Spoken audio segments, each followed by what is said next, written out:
जय हिंद दोस्तों। मैं आशीष मिश्रा अपने साइबर सुरक्षा के यूट्यूब चैनल में आप सबका स्वागत करता हूं।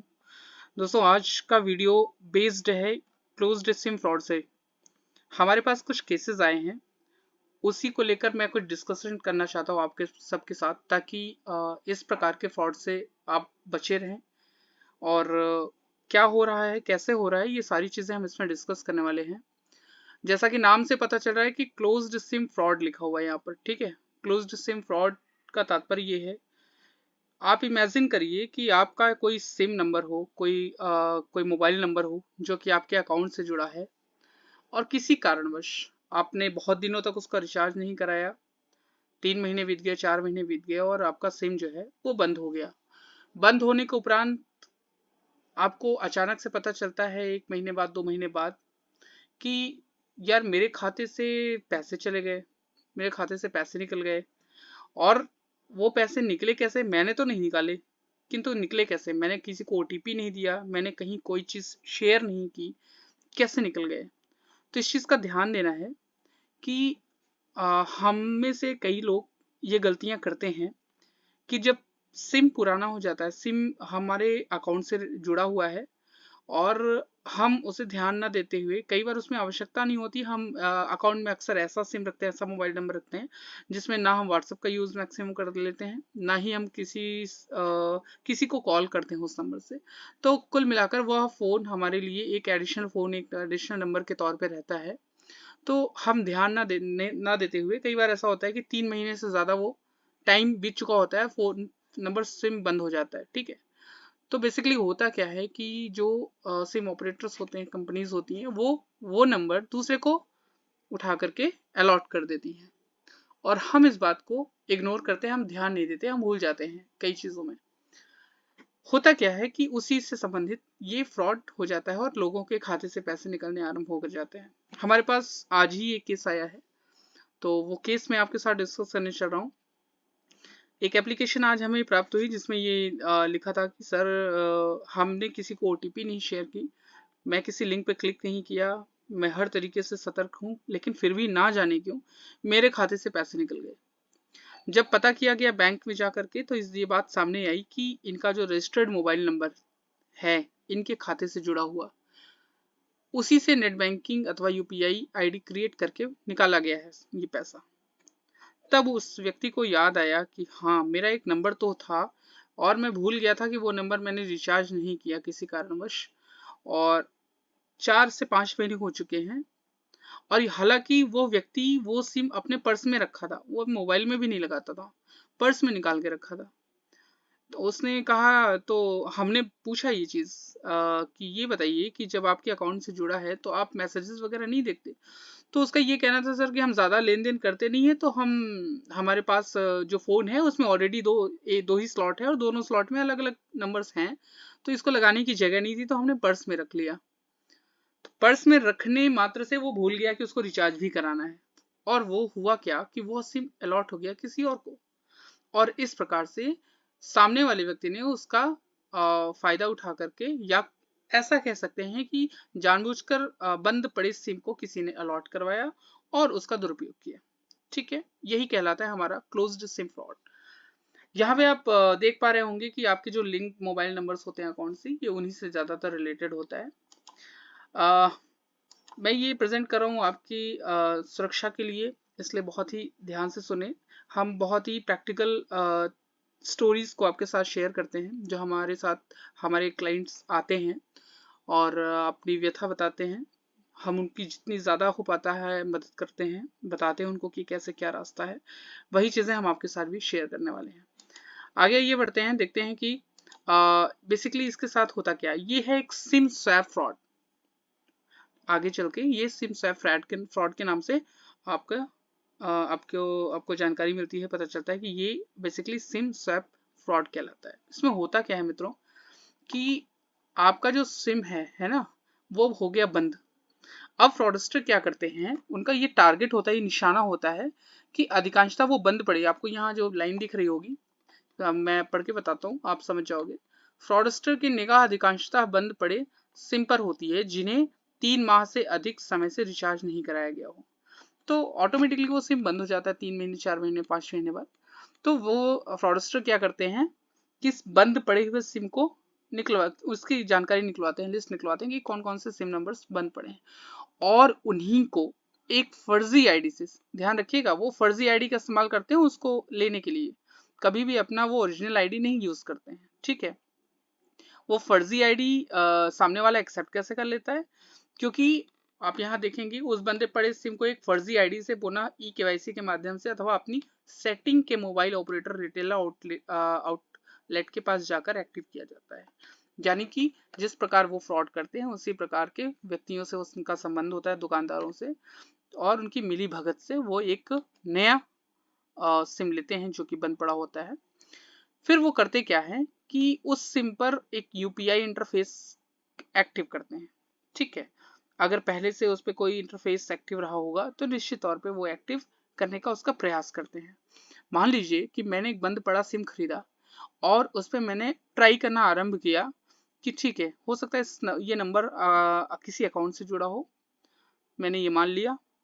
फिर मैंने उस पर पेटीएम इंस्टॉल किया, गूगल पे इंस्टॉल किया, फोन पे इंस्टॉल किया, भीम इंस्टॉल किया, जो जो हम इंटरफेस जानते हैं यूपीआई के वो सारे हमने ट्राई कर लिए, ठीक।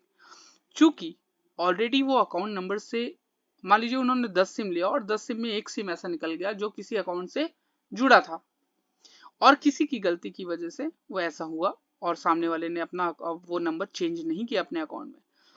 तो फ्रॉडस्टर क्या करता है, उस पर ये ट्राई करता है, और ये ट्राई जब वो करता है तो क्या होता है कि जब उसी सिम को जब नया ले लेता है तो आगे हो जाता है, जब इंटरफेसेस बनाना स्टार्ट करता है किसी के खाते से पैसे निकालने के लिए, तो वहां पर आप देखेंगे वो डालता है यहाँ पर यूजर आईडी, ठीक है। अब उस व्यक्ति को यूजर आईडी तो पता नहीं कि भाई जिस मोबाइल पे ये इंटरफेस बना रहा होगा, मान लीजिए पेटीएम एक्सेप्ट कर लिया और पेटीएम बना था, ठीक है, या गूगल, कुछ भी, कोई भी यूपीआई इंटरफेस एक एक्टिव हो गया, तो उसे लग गया हाँ यार ये तो बना था इस सिम पे पहले, अब मुझे इसका यूजर आईडी तो पता नहीं है। तो जहां पर ये सेट किया जाता है, सीधी सी बात है, जब आप यूजर आईडी भूल जाते हैं, कोई पासवर्ड भूल जाते हैं, तो उनको रिट्रीव करने के लिए कुछ ना कुछ ऑप्शंस आपको मिल ही जाते हैं। तो यहाँ पर वो क्या करते हैं, फॉरगेट यूजर आईडी पर क्लिक करते हैं। फॉरगेट यूजर आईडी पे जब क्लिक करते हैं और मोबाइल उनके हाथ में होता है, ठीक है, क्योंकि वो एक्टिव करा चुके होते हैं, मोबाइल उनके हाथ में होता है, तो यहाँ पर बोलता है एंटर योर रजिस्टर्ड मोबाइल। भाई जब आप यूजर आईडी भूल गए हो तो आप एंटर करोगे अपना मोबाइल नंबर, और मोबाइल नंबर उसके हाथ में रहता है, वो डालता है अपना 10 डिजिट का मोबाइल नंबर और आता है उस मोबाइल पर ओटीपी। ओटीपी आने पर वो ओटीपी डालता है और उसको यूजर आईडी शो हो जाती है। अब उस फ्रॉडस्टर को सोचिए यूजर आईडी प्राप्त हो गई, उसको मोबाइल उसके हाथ में है, ये सारे ओटीपी उसी पे आ रहे हैं, अब वो सारी चीजें एक्टिव करना आरंभ करता है और आगे जो भी प्रोसेसेस होते हैं वो सारा करके उस संबंधित खाते से वो पैसा निकालना आरंभ कर देता है। एक छोटी सी गलती किसी व्यक्ति के कि उसने रिचार्ज नहीं करवाया या सिम बंद होने के बाद उसने अपने बैंक अकाउंट से वो नंबर डीएक्टिवेट नहीं करवाया, नया नंबर नहीं डलवाया, बहुत बड़े ही नुकसान का सामना करना पड़ता है उस पीड़ित व्यक्ति को। तो हमारे पास जो विक्टिम आए थे उनका लगभग 49,000 रुपीज का लॉस हुआ था। तो आप देखेंगे यहाँ पर इतना कुछ होने के बाद अब ये बात आती है कि भाई हम इन चीज़ों से बचें कैसे। तो दो तीन कुछ चीज़ें हैं जो पॉइंट वाइज आपको नोट करनी चाहिए। एक तो आप अपने बैंक से जुड़े मोबाइल नंबर्स को हमेशा रिचार्ज रखें, ठीक है, प्रयास करें कि ये बंद ना हो, क्योंकि वो आपके मोबाइल नंबर्स आपके अकाउंट नंबर से जुड़े हैं, ठीक है। दूसरी चीज़ें हैं, इनका जो बैंकिंग पासवर्ड होता है वो टाइम टू टाइम आप चेंज करते रहो। जिस व्यक्ति का पैसा कटा था, जो क्लाइंट हमारे आया था, उसने कुछ भी नहीं किया था, ठीक है। भाई फ्रॉडस्टर भी ट्राई करता है ना, अगर वो 10-20 नंबर निकलवा के रखता है तो 10-20 नंबर में भी वो ट्राई करता रहता है कि हाँ किस पे कितने चांसेस हैं किसी चीज़ को एक्टिव करने के। तो आप एटलीस्ट पासवर्ड तो चेंज करते रहिए अपना, उससे आप सेफ रहेंगे। यूपीआई आईडी का जो पिन है वो भी टाइम टू टाइम चेंज करते रहें। यदि आपका नेटवर्क काफ़ी देर तक प्रदर्शित नहीं होता, होता नहीं कई बार हमारे मोबाइल में नेटवर्क गायब हो जाता अचानक और काफ़ी देर तक नहीं आता, तो उस दौरान भी यह संभावना बनी होती है कि आपके सिम का एक नकली सिम जनरेट किया जा रहा है। अगर काफ़ी देर तक ऐसा ना हो, हालांकि सबका अगर मान लीजिए आपका कोई कंपनी का नेटवर्क है और सभी लोगों के मोबाइल में उस कंपनी का नेटवर्क चला गया, तब तो कोई प्रॉब्लम नहीं है। बट केवल आपका गया और किसी का नहीं गया और लंबे समय तक के लिए जा रहा है, यानी कि आधे घंटे हो गए, 20 मिनट हो गए, 1 घंटे हो गए, आपका नहीं आया, तो आपको सोचना चाहिए और आप उस कंपनी के टोल फ्री नंबर पे कॉल करनी चाहिए। इस बात का अवश्य ध्यान रखना चाहिए कि गूगल से किसी भी टोल फ्री नंबर को नहीं सर्च करें, नहीं तो आप और ज़्यादा फंस जाएंगे। हमारे पास कई ऐसे केसेस आए हैं कि किसी के साथ फ्रॉड हुआ और वो आनन फानन में गूगल से कस्टमर केयर का नंबर निकालते हैं और ही ज़्यादा फ्रॉड का शिकार हो जाते हैं, यानी और पैसे उनके कट जाते हैं। तो इस बात का ध्यान रखिएगा, कभी भी किसी भी परिस्थिति में आपको गूगल से टोल फ्री नंबर नहीं निकालना चाहिए। अन्यथा वहां पर होता क्या है कि आप कॉल करते हैं, कॉल उठता नहीं है, फिर आपको कॉल बैक आ जाता है कि हाँ आपने ट्राई किया था इस चीज़ के लिए और बताएं। तो वो आपको एक कोई पेज दे देते हैं, उस पेज पे आप सारा डेटा फिल करते हो और सारी जानकारी उनके पास पहुंच जाती है, जिससे वो उसका दुरुपयोग कर सकते हैं। आगे आप यहाँ पे देखेंगे कि यदि आपको कोई कॉल आती है जिसमें 4G से 5G में परिवर्तन करने का या कुछ आपको स्पीड, नेट का स्पीड देने का ऐसा कोई झांसा दे, तो आप इस चीज़ को इग्नोर करें, उसके झांसे में ना आए, क्योंकि ये टोटली फेक होता है, फर्जी होता है। कोई आपको कॉल करके कोई ऑफर दे व्यक्ति के रूप में, तो उसे स्वीकार ना करें, चाहे वो जितना ही विश्वास दिलाने का प्रयास करे आपको। आगे चीज़ है यहाँ पे आपको दिखेगी, नियमित एसएमएस के साथ ही ईमेल अलर्ट को भी आप पंजीकरण करके रखें। अर्थात जब आप पैसे का लेन देन करते हैं तो आपको एसएमएस प्राप्त होता है, आप एक्टिव करके रखते हैं बैंक अकाउंट में, तो आप सबको करके रखना ही चाहिए। साथ ही साथ ईमेल अलर्ट भी एक ऑप्शन होता है, वहां पर बैंक मैनेजर से आप मिलकर बोल सकते हैं कि आप हमारा ये ईमेल आईडी है, इसको भी आप अलर्ट करके रखोगे, मुझे सारी जानकारी इससे मिलता रहे। तो क्या होता है कि एसएमएस के कंपैरिजन में ईमेल पर मैक्सिमम चीज़ें आती हैं, ठीक है, और ज़्यादा चीज़ें आती हैं, तो वहाँ पर ऑप्शंस ज़्यादा होते हैं, आप ज़्यादा चीज़ें वहाँ देख सकते हैं क्या होने वाला है या क्या हो रहा है। एसएमएस में फिर भी लिमिटेड होता है, तो वहाँ पे आप ईमेल भी अलर्ट ओके कर सकते हैं, जिससे आप अगर आपका सिम बंद भी होने वाला है रिचार्ज ना होने के कारण या किसी कारण, तो आपको सूचना पूर्व से ही प्राप्त होती रहती है उससे। हालांकि ये एसएमएस से भी होती है, लेकिन और भी चीज़ें मेल में आपको मिलती रहती हैं। लास्ट में आपको देखेंगे कि धोखाधड़ी हो जाने की स्थिति में किसी भी हेल्पलाइन का नंबर गूगल से ना खोजें, ये मैंने आपको पहले ही बता दिया। और सभी लोग याद रखेंगे 1930 is the best number two register your complain against the cyber crime. जब भी आपके साथ साइबर क्राइम हो जाए तो 1930 पे कॉल अवश्य करें। उसका आप सीधे फॉर्म भी भर सकते हैं, जिसकी .gov मेल आईडी होती है।